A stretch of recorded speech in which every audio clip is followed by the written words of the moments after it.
kailan po ba nagsisimula ang ating araw? Pag po ba tinanong kayo, anong maisasagot niyo doon? Kailan nagsisimula ang araw mo, Saya? Kailan nagsisimula ang iyong araw? Yan, pagkagising sa umaga, lalo sa atin mga Pilipino, di ba? Kaya nga yung word natin yung Tagalog term natin sa salitang day ay araw kasi it represents yung araw. Kapag sumikat na ang araw, panibagong araw na. Pero titingnan po natin ngayon at bakit ito itinatanong ni Pastor? Kasi titingnan po natin ngayong umaga yung timeline ng Panginoon na sa atin po nakasanayan na natin ang simula ng araw ay pagsapit ng hating gabi. Di ba? Pag sa Gregorian calendar, next natin. Sa Gregorian calendar, sanay tayo, di ba?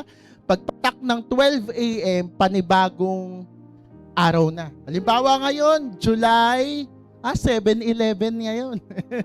7-11, July 11, hanggang mamayang 11:59 p.m. Pero pagpatak ng 12 midnight, 12 a.m., magiging July 12 na. Amen po?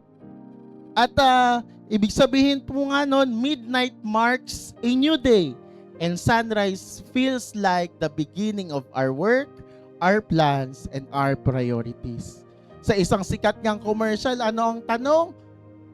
Para saan o para kanino ka bumabangon? Kasi yung pagbangon natin, yung paggising natin, para bang it marks the beginning of a new day. Diba? Sa paggising nga natin sa umaga, Lord, salamat sa panibagong buhay, sa panibagong lakas na iyong pinagkaloob sa akin. At dito po, somehow, ano din naman, syempre tayo makaka-relate naman, gano'n naman usually ang magiging takbo talaga ng ating isip na yung pong understanding natin pagdating sa oras dito po sa ginagalawan natin sa mundo nating ito, ganon. Magsisimula ang araw, sa umaga, pag sikat ng araw o sa Gregorian calendar, pagpatak ng 12:00 ng hating gabi. Pero ngayon po, titingnan natin at bakit mahalaga ito? Bakit ito yung itatopic natin sa panimula ng Genesis 15? Kasi po, sa Genesis 15, ito ay, mamaya, titingnan natin. Ngayon, iintindihin muna natin, next natin, the Hebrew understanding of time. Iintindihin natin kasi marami po sa atin, alam naman na po, di ba? Pag sa Hebrew calendar, ang start ng panibagong araw ay sundown. Kapag lumubog ang araw, bagong araw na. Nakalimutan ko ilagay dito kung anong date ngayon sa Hebrew calendar, pero nagbabago siya kada sundown. Baligtad siya. Hindi naman baligtad ng baligtad, pero sa Gregorian calendar kasi basta 12 midnight, bagong araw na. Ngayon, sa atin po, kapag, halimbawa ngayon, Shabbat, pag lumubog na ang araw, diyan na nagsisimulang bumati ang ating pong mga kapatid na Hebrew na Shavua Tov. Kasi panibagong linggo na ulit. Unang araw sa panibagong linggo. Kumbaga po sa atin pong pagkakaintindi sa mga araw, di ba? Linggo hanggang Sabado. Ngayon po Sabado, technically, paglubog ng araw, considered na po yun na araw ng linggo. Malinaw po ba sa atin? Ganun po ang understanding pagdating sa mga araw. Kaya nga pag doon sa tiningnan po natin yung Genesis chapter 1, yung creation, and there was evening and there was morning, the first day. Nagsisimula sa evening. Paglubog ng araw. pagsapit ng dilim, nagsisimula na ang panibagong araw. Before there was light, nauuna ang darkness, and it begins with darkness. Before the sunrise, there was night. Before the morning comes, God is already working at night. Kasi mas iintindihin pa po natin ito. Bakit siya nagmamatter? Bakit kailangan nating intindihin yung understanding na Hebraic understanding of time? Next natin. Kasi the Hebrew calendar isn't merely a different way of keeping time. Hindi siya parang, okay, iba sila, tapos ayun na. It also teaches us something about Yahweh's character. Na, ano ba yung ibig sabihin nun? Okay, edi nagsisimula sila. Pag lubog ng araw, okay, another day na, panibagong date na, panibagong araw na. Pero hindi. Dito po may pwedeng ituro pa rin po sa atin na sa pag-intindi ng kung paanong dinesign ng Panginoon ang days, ang time, ang seasons. Kasi napakahalaga po nito. Kaya nga po tayo nakakapagtala ng kung kailan mangyayari ang mga kapistahan. It is when we understand the Hebraic time, Hebraic calendar. Kasi pag naintindihan po natin to specifically, yung paglilipat ng araw, it really means Yahweh begins His work in the darkness. Anong ibig sabihin nun? Na kapag lubog ng araw, nagsisimula na ang panibagong araw. Nagsisimula na si Yahweh na kumilos sa ating buhay. Diba usually tayo, pagising natin sa umaga, okay, panibagong araw, panibagong pag-asa. Kasi usually ganun, di ba? New day, hindi new bag. New life. Napapanood nyo rin ba sa Facebook yun? Mga nagtitinda ng mga mamahaling bag. New day, new bag daw. Pero sa atin, new day, new life, new hope, bagong simula. Pero ano yung makikita nating mas malalim na perspective sa ibig sabihin ng new day, new life, new hope? Kung ang new day pala ay nagsisimula paglubog pa lang ng araw. Amen po? Ano yung mas malalim na pwede nating makita dito patungkol sa ating pananampalataya? Na next slide natin, na yun palang darkest season ng ating mga buhay is not the end of our day, but it is the beginning of God's new day for our lives. Na tuwing sasapit ang dilim, alam naman po natin ang connotation ng kadiliman, di ba? Nandyan ang kalungkutan, nandyan ang takot, nandyan ang mga iba't iba pang mga negatibong pwede nating maisip. Kasi madilim. Ang mga magnanakaw, kailan nagnanakaw? Usually, pag madilim. Ang mga tumatakas, Aaron, Josiah, usually tumatakas kapag madilim. Kapag may tinatakasan, saan nagtatago? Sa dilim. Lahat ng mga karaniwan, lahat ng mga pangit na pangyayari sa buhay, nangyayari sa dilim. Kaso parang ang hirap naman nun. Yung bagong araw, yung bagong buhay, yung bagong pag-asa, mangyayari sa season na kung kailan madilim. Pwede pala yun. Na hindi pala natin kailangang hintayin ang pagsikat ng araw para masabing may pag-asa pa ang aking buhay. Kasi your darkest season is not the end of your story. It is the beginning of God's new day. Na kahit pala, ngayon pa lang, Ate Maita, sa season mo ng grief, diba ang hirap nun, ang lungkot nun. Paano natin masusumpungan ang pagkilos ng Panginoon na may gagawin siya sa akin? Amen? Kasi kailan daw nagsisimula ang bagong araw? Pagsapit ng dilim.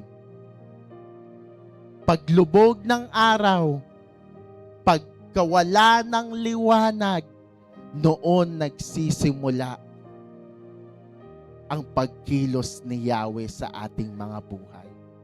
Hindi kung kailan nandyan na ang araw, hindi kung kailan maliwanag na, hindi kung kailan para bang na alam na natin ang dapat nating gawin. Kung kailan tayo naguguluhan, kung kailan tayo nagwo-worry, kung kailan nandyan ang problema, diyan pa lang kumikilos na si Yahweh sa ating mga buhay.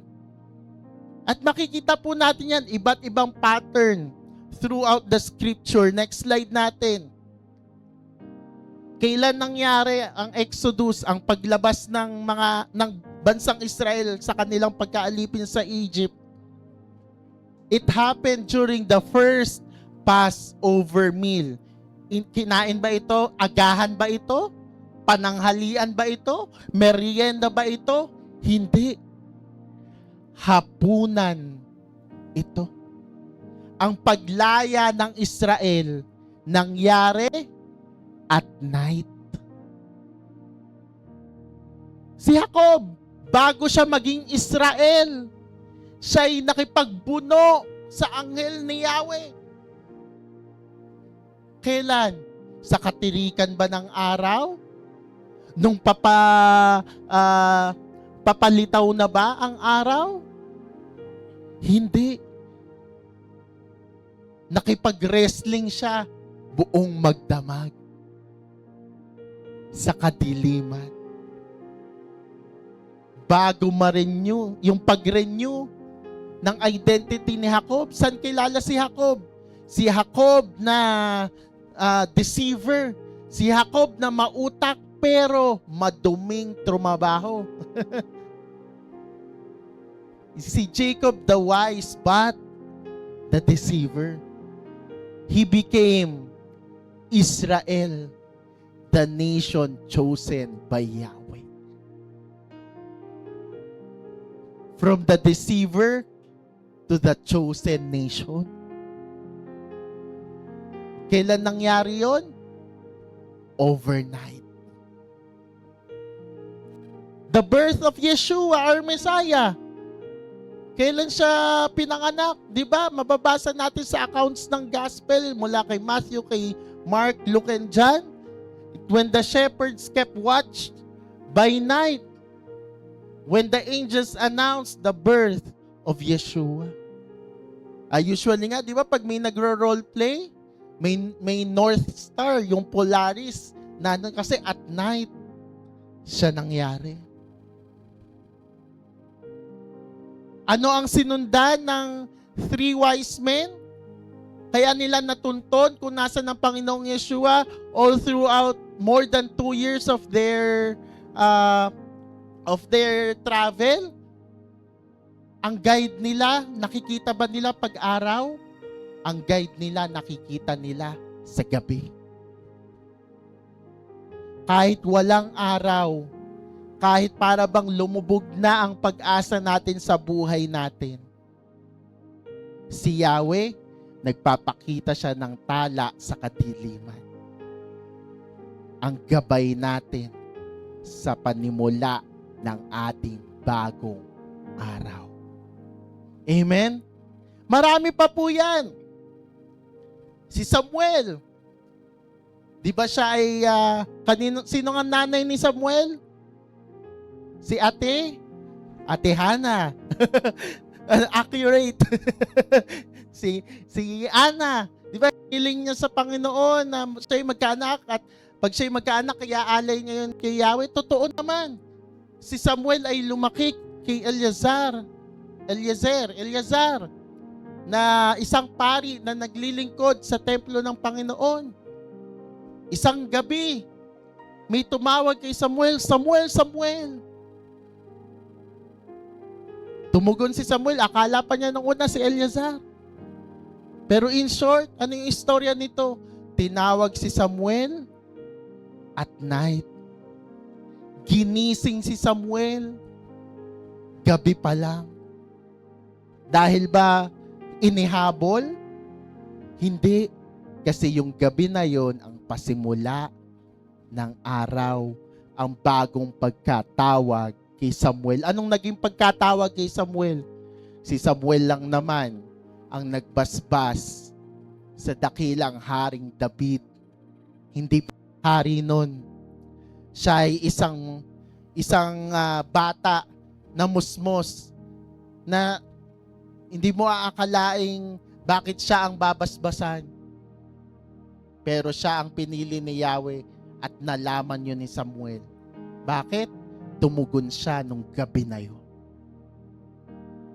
Ang pagtugon natin sa Panginoon, hindi lang sa umaga, hindi lang sa tanghali, maging sa panimula ng araw, sa pagsapit ng dilim.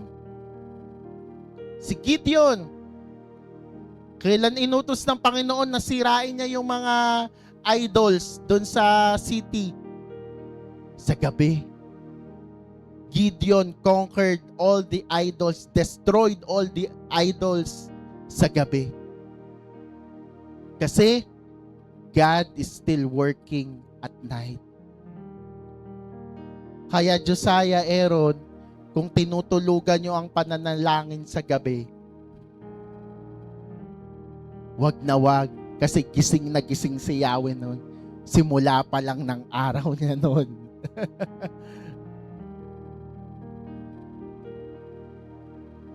Ang dami pa pong account sa scripture that happened that night. Pero isa lang po ang gustong sabihin ni Pastor, may ginagawa si Yahweh sa simula ng itinakda niyang araw. At iyon po yung titingnan natin. Next slide natin. The theology of the night. Sabi nga po sa Psalm 35, Mami Maita, weeping may endure for a night, but joy comes in the morning. Pwede namang sabihin ng tagasulat ng salmo na ito, kung si Haring David man ito, na the joy comes in the morning. Para full of hope lang yung messaging, di ba? Ba't kailangan pa sabihin, there may be pain in the night, but joy comes in the morning. Kasi kasama sa proseso yung weeping na kailangan nating i-endure at night. Kasi doon nagsisimula ang pagkilos ni Yahweh. Amen po? The night will come. It doesn't deny the suffering. It actually gives us the message that we have to endure all night na nasasaktan ka. It promises that sorrow does not have the final word. Yes, kailangan ko itong pagdaanan. Pero darating ang katagumpayan na nagmumula kay Yahweh. Actually, hindi darating eh. You are enduring the pain. You are enduring that deep sadness, that grief. You are enduring yung mga pagsubok sa buhay. Pero habang pinagdadaanan mo yun, para bang nagtagumpay ka na. At iyon ang pananampalataya. Ganon ang mga anak ng Diyos na lumalakad sa pananampalataya. Pinagdadaanan pa lang na pagtagumpayan na. The morning is already on its way because God has already begun a new day. Gabi pa lang. Amen? Ano, parang ang ganda lang din nung ano natin eh. Nakita ko din to sa Facebook kahapon, napag-usapan lang namin ni Pastora Tricia nung isang araw, ang ganda nung word natin, Tagalog word na panalo. Diba? Anong ibig sabihin po ng panalo? Nagwagi, winner, nagtagumpay na tayo. Pero kung aaralin natin yung salitang panalo, ano ba talagang ibig sabihin niya? Panalo. Yung root word niya, talo. Paano naging winner or nagwagi? Actually, hindi siya term na directly synonymous sa victory or sa tagumpay or sa pagiging wagi. Ang synonymous niya, kaya panalo, meron ka ng pang-talo sa kalaban mo. Nakikita niyo po yung difference ng word na panalo sa tagumpay? Ang tagumpay, after the fact na. Nanalo ka na, ay, nagwagi ka na sa labanan, sa torneo. Halimbawa, liga. Halimbawa, liga ng basketball, team ni Aaron at team ni Josiah. Naglaban na sila, tapos nagwagi ang team ni Josiah. Halimbawa. So, nagtagumpay, nagwagi yung grupo, yung team ni Josiah. Pero pag sinabing may rematch, tapos sasabihin ni Aaron, panalo na tayo. Pero yung term na panalo, hindi pa nangyayari yung laban. Ang alam lang ni Aaron, dahil dumating na sa team niya, halimbawa, dumagdag sa team niya si Noah. At alam niyang, si Noah na ang pangtalo namin sa team ni Josiah. Kaya, may confidence, may parabang authority na si Aaron, na lalaban siya kahit alam niyang natalo na siya dati. Pero lalaban siya ulit sa team ni Josiah with utmost confidence kasi bakit? Nandyan na si Noah. May pang-talo na kami la Josiah. Ayun ang concept ng panalo. Hanggang na-incorporate na lang natin na yung panalo, ang ibig sabihin na niya, para bang nagwagi ka na talaga. Pero ang totoo, ang panalo, hindi pa nangyayari ang laban, pero confident ka na magtatagumpay ka kasi may pangtalo ka na sa iyong kalaban. At ganun po natin titingnan ang pananampalataya natin kay Yahweh. Matatakot ba tayong harapin yung ating mga pagsubok sa buhay? Hindi. With confidence, haharapin natin ang mga higante ng ating buhay. Dahil ba mahusay tayo? Dahil ba may kakayanan tayo? Dahil ba may impluwensya tayo? Hindi. Kasi may pangtalo na tayo sa ating mga kalaban. Sino yon? Si Yahweh. Si Yahweh ang ating tagumpay kasi si Yahweh ang magpapanalo sa atin. Si Yahweh ang pangtalo natin sa ating mga kaaway. Amen? Doon natin titingnan. Ganun pala yun. Ang galing nga eh. Somehow, di ba? It is connected sa theology of the night. Hindi pa dumadating yung umaga, pero matutulog ka, mararanasan mo yung kapahingahan galing sa Panginoon kasi pipikit ka, hindi ka kakaba-kaba na ano kaya ang mangyayari sa akin bukas, kundi pipikit ka, matutulog ka na ikay panalo na. Dahil kasama natin si Yahweh na siyang pangtalo sa ating mga kalaban. Hindi dahil sa hindi na natin kailangang pagdaanan lahat, kundi alam lang natin may kasama tayo. Confident tayo hindi sa sarili natin. Confident tayo hindi sa mga kakayanan natin. Confident tayo hindi sa kung ano pa mang meron tayo sa buhay, kundi confident tayo kasi kasama natin ang Diyos. Amen? Iyon yung nagse-separate mula sa pride at sa authority nang gagaling kay Yahweh. We have the authority na harapin lahat ng meron sa buhay natin because of our confidence, hindi sa sarili natin, kundi kay Yahweh. Ay, ito ang pangtalo ko, haharapin ko kayo. That's the authority that has given sa atin ng Panginoon. Ang pride, hindi, matatalo kita, mahusay ako eh. Kayang-kaya ko yung pagtagumpayan, kaya-kaya ko yung lagpasan, sisiw yan, napagdaanan ko na yan dati eh. Kaya minsan yung mga victories natin, nagiging dangerous siya kapag tinitingnan natin siya on a different perspective na dahil sa atin napagtagumpayan na natin yun. O di kaya naman, dati, nung napagtagumpayan natin yung isang bagay, alam naman natin sa tulong at biyaya ni Yahweh.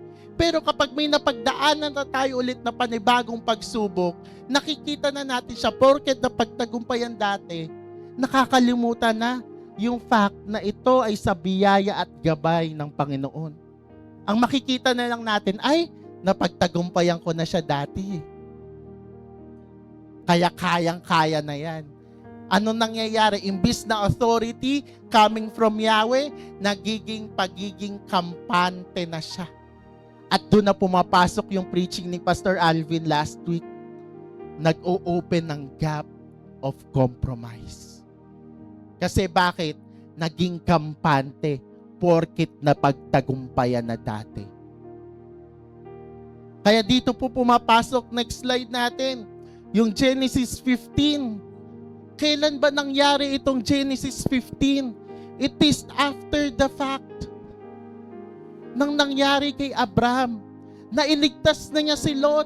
Naggapi niya yung 4 big kingdoms na dumakip kay Lot.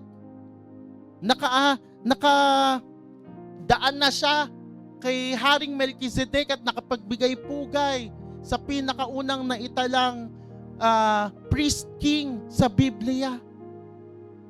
Ito napagtagumpayan na niya ang pagsubok sa buhay, na-honor na niya ang dapat niyang i-honor, at ngayon, when everything settles down, at dumating na ang gabi,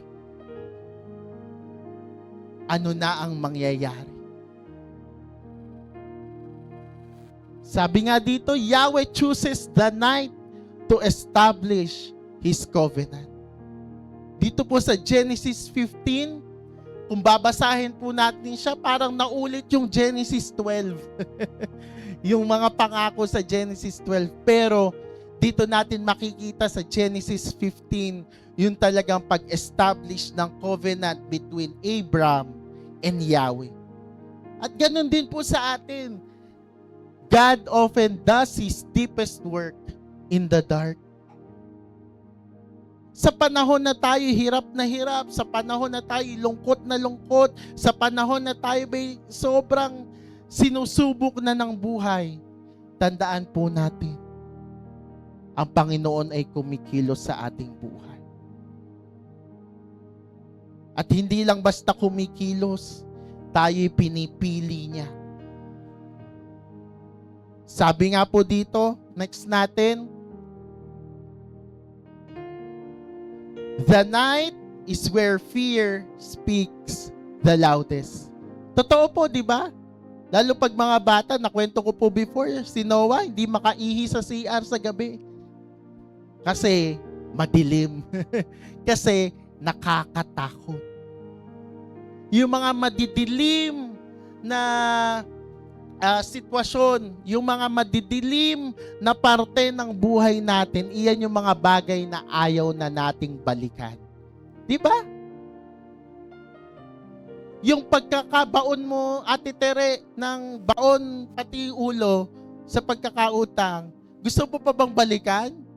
Ayaw na. Okay na yung maganda-ganda na yung medyo nakakahinga na ng kaunti. Pero ang goal, hindi malubog ulit, di ba? Ang goal, maiahon. Kasi bakit? Ayaw natin yung ganong parte ng buhay natin, madilim.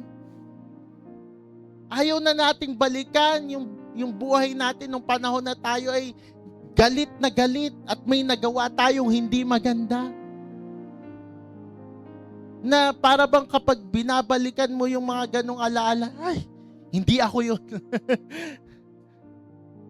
Kasi nakakatakot yung ganon. Kapag nagdilim yung paningin natin, di ba? Minsan, ang hirap. Nangangapat kasi tayo sa dilim. Hindi natin alam kung tama ba yung ginagawa natin. Kaya nakakatakot. Pero ang kailangan lang naman po talaga natin, kapag tayo ay nasa dilim, mapakinggan natin yung gagabay sa atin. Kasi when it is night, kapag nasa gabi, yes, it is where fear speaks the loudest, but it is also where God often speaks the clearest. Maingay man ang takot sa mundong ito, malinaw pa din ang katapatan ng salita ni Yahweh sa buhay natin. Hindi siya yung minsan kasi ganun kaya tayo natatakot, hinaharap natin yung gabi ng mag-isa. Nakakalimutan natin may dapat tayong pakinggan. Kaya nga po pag nananalangin tayo, di ba, as much as possible, pumipikit tayo. Kasi when it's dark, we are opening our ears sa pakikinig. When we close our eyes, that's when we shut off our connection sa mundong ito. And we amplify our connection kay Yahweh. Amen? Kaya when we pray, mas maganda talaga nakapikit. When we pray, mas maganda tahimik. When we pray, mas maganda sa sulok ng ating kwarto. Pero kung iisipin natin, kanina kung babalikan natin, di ba, pupunta ka sa isang lugar na madilim, pupunta ka sa isang lugar na nag-iisa ka, pupunta ka sa, parang pag-i-imagine natin, nakakatakot. Pero when we will think of it sa perspective na pupunta tayo sa lugar na madilim, pupunta tayo sa lugar na nag-iisa para katagpuin si Yahweh. It changes the environment 180 degrees. Parehas lang namang madilim, parehas lang namang parang gabi. Anong nag-iba? Tiningnan natin yung gabi na kasama si Yahweh. Hindi natin siya tinitingnan na gabi na puno ng kapahamakan sa mundong ito. Yung shift of perspective na yon, na kapag i-apply natin siya sa buhay natin, na kapag tayo ay nasa panahon ngayon na sinusubok, sa panahon na parang ang ganda-ganda na, tas biglang may gantong mangyayari, wag natin siyang tingnan na failure, tingnan natin siya na pagkakataon ni Yahweh na muling kumilos sa buhay natin. At ito din yung perfect time para lalo natin siyang pakinggan. At atin pong iiyak kay Yahweh, Panginoon, gabayan mo po ako. Mangusap ka sa akin. Sabi nga po dito, next slide natin, maybe pumasok tayo dito sa church na ito, we are in our season of night. We are in a season that we're uncertain. Kailan ba ako magkakatrabaho? Kailan kaya magbabago ang buhay ko? Kailan kaya ako maiaahon? Ano kayang mangyayari sa akin? Josiah, mahal ka pa ba niya? Uncertainties. Anong ibig sabihin ng uncertainties? Yung mga tanong natin sa buhay. Maybe we are in our season of grief. Mami Mites, nagawa ko po itong outline na ito, hindi ko pa na babasa yung message mo po kaninang madaling araw. Pero maybe there's a reason bakit ito yung naging alignment ni Yahweh. na nandito ka po ngayon. Maybe, nandun tayo sa season na we're still waiting sa mga kasagutan sa ating panalangin. Maybe, nasa season pa rin tayo na para bang, kailan ba? Kailan ba mangyayari yung sinasabing tagumpay? Kailan ba mangyayari yung sinasabing mapagtatagumpayan ko itong dinaranas ko ngayon? Kailan ba ako makakaahon sa kahirapan? Kailan ba ako gagaling? Kailan ba ako sasaya? Kailan ko ba mararanasin yun? Bakit hindi ko pa rin maramdaman? Bakit hindi ko pa din makuha? Bakit hanggang ngayon kumukulo pa rin ang dugo ko sa Kanya? Gusto ko naman po, Panginoon, magbago, pero bakit hindi nagbabago yung sitwasyon ko? Baka mga kapatid, nawawala na tayo sa focus. Huwag nating tingnan ang pagbabago ng sitwasyon natin. Ang tingnan natin, si Yahweh. Amen? Sabi nga dito, here's the good news. According to God's calendar, your night isn't the end. Simula pa lang yan ng bagong araw. Tingnan natin si Yahweh na nagtakda ng bagong araw na yun. Hindi yung kung anumang mga bagay na walang kasiguraduhan, hindi yung mga bagay na nagdudulot sa atin ng lalo pang pagkalugmok sa buhay. Titingnan natin ang Panginoon. Sabi nga po dito, Job 35:10, Where is God my maker? Who gives songs in the night? Siguro po halos lahat yung mga magagandang hymno, mga magagandang awitin sa Panginoon, ibinibigay siya sa gabi. Sabi po sa mga Gawa 16, about midnight, Paul and Silas were praying and singing. Minsan po ba naranasan nyo na yung para bang, yung alam nyo, maraming pagsubok sa buhay, marami kang inaalala, sa dami ng inaalala mo, hindi ka na makatulog sa gabi?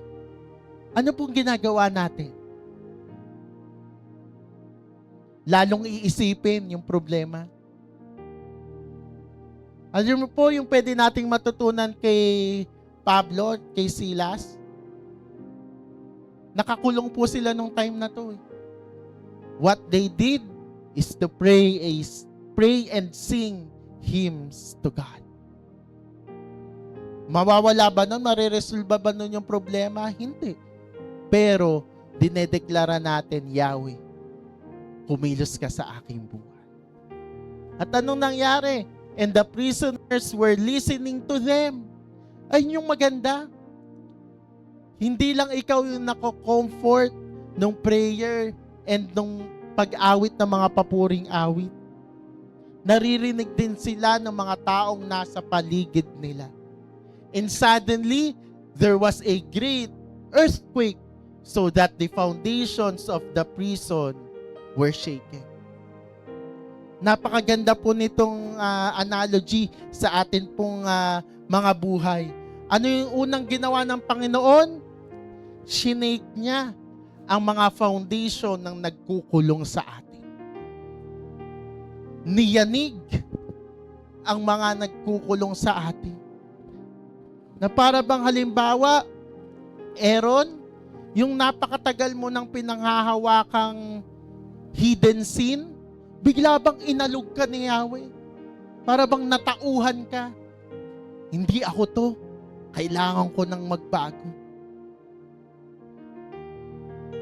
Nagsimula yon nung sila Pablo at Silas ay nanalangin at umawit sa Panginoon. The foundations were shaken and immediately all the doors were opened. Nagbukas na yung daraanan. para sila ay makalaya. Niyanig ang pundasyon ng nagkukulong sa kanila. Kung sa atin po, niyanig ang ating mga sarili sa mga kasalanang nagkukulong sa atin. Binuksan ni Yahweh ang pinto para tayo ay makalaya. At huli, and everyone's bonds were unfastened. Kasi bakit? Hindi porket niyanig na tayo, hindi porket nandyan na ang dadaanan natin para makalaya, okay na. Kailangan alisin natin ang tanikala ng pagkaalipin ng kasalanan sa buhay natin. At saka tayo ngayon, lubusang makakalaya na.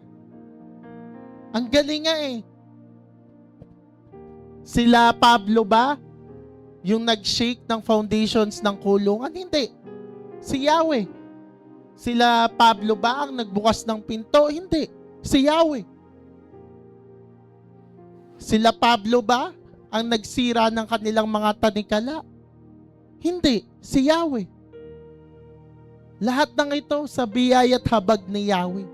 Pero dito makikita natin, hindi basta-basta inilabas lang, tineleport ni Yahweh papalabas sila Pablo.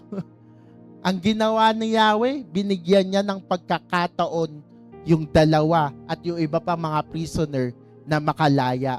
Pero at the end of the day, desisyon nila Pablo kung lalaya ba sila.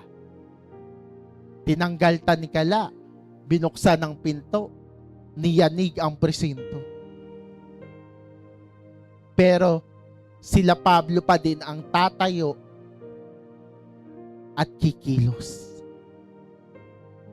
Ganun din po sa atin. Napakaganda yung katotohanan na alam natin, Panginoon. You're shaking the foundations of my prison. You have opened the door for my freedom. And you have unfastened the bands I have with sin. Salamat.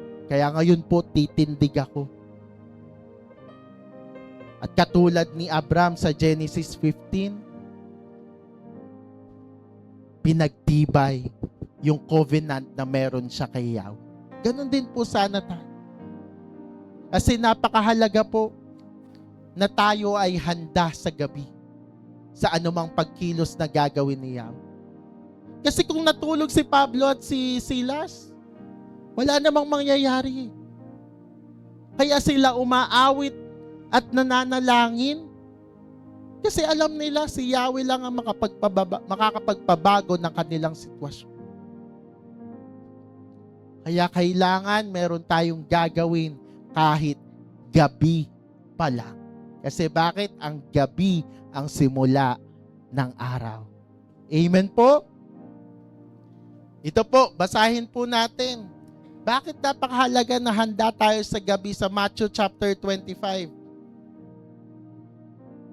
Sabi po dito, ang kaharian ng langit ay maitutulad dito. Ang 10 dalagang lumabas upang sumalubong sa lalaking ikakasal. Alam naman na po natin ito.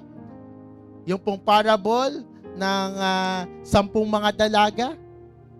May paparating na lalaking ikakasal. Sino ito? Ang Panginoong Yeshua. Tayo po ay isa sa 10 mga dalaga. Bawat isa ay may dalang ilawan. Ba't may dalang ilawan? Kasi gabi, kaya kailangan ng ilaw. Amen? Ang 5 sa kanila ay hangal at ang 5 na may matatalino. Bakit kaya? Yung hangal daw ay nagdala ng kanilang mga ilawan, ngunit hindi nagbaon ng langis. Ang mga matatalino naman, nagbaon ng langis bukod pa sa nasa kanilang mga ilawan. Ganun daw po yun. Kailangan handa tayo. Kailangan hindi lang tayo basta magdala ng ilawan, ngunit kailangan maging marurunong tayo na may dalang ilawan at may baon na langis. Anong ibig sabihin nun? Hindi lamang yung apoy ang ating magiging focus, kundi yung langis kung saan nanggagaling ang apoy. Hindi pwedeng sobrang sigla po natin dito up front pag ginagamit ni Yahweh sa harapan. Pero napakabilis ding maubos. Kasi bakit? Wala tayong langis. Kulang tayo sa pagtuturo sa salita ng Panginoon. Pagtuturo ng banal na spirito sa atin. Anong tawag sa mga hangal? Mga performative na bride ng Panginoong Yeshua.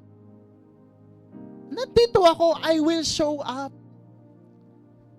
Maghihintay ako. Eto, may ilawan nga eh.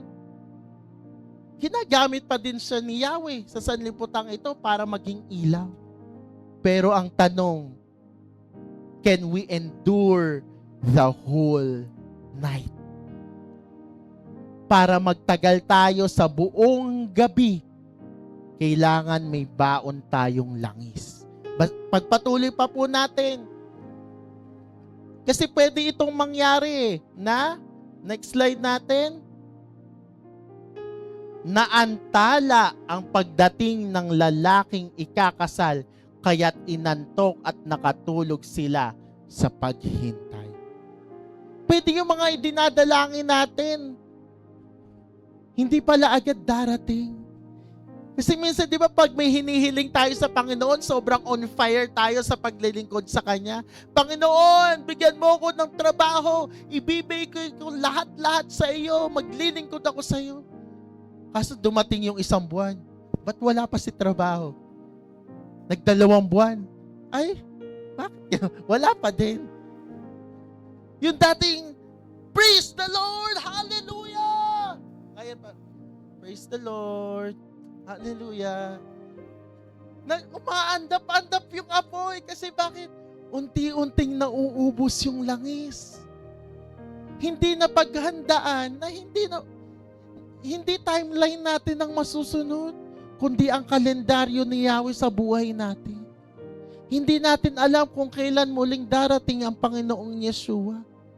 Kasi pwede pala, kung hindi tayo maging handa, dumating siya na patay na ang ating mga ilawan. Ngunit ng hating gabi na'y may sumigaw, narito na ang lalaking ikakasal. Lumabas na kayo upang salubungin siya. Agad bumangon ang 10 dalaga at inayos ang kanilang ilawan. Sinabi ng mga hangal sa matatalino, bigyan naman ninyo kami kahit kaunting langis kasi aandap-andap na ang aming mga ilawan. Kamusta po ba ang ating mga ilawan? Ito po ba ay nagniningas pa? O aandap-andap na?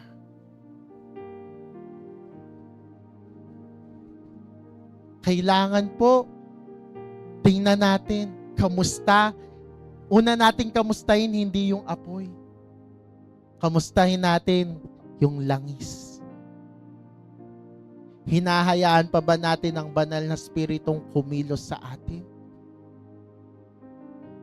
Ang ganda nga po nung analogy nito, langis.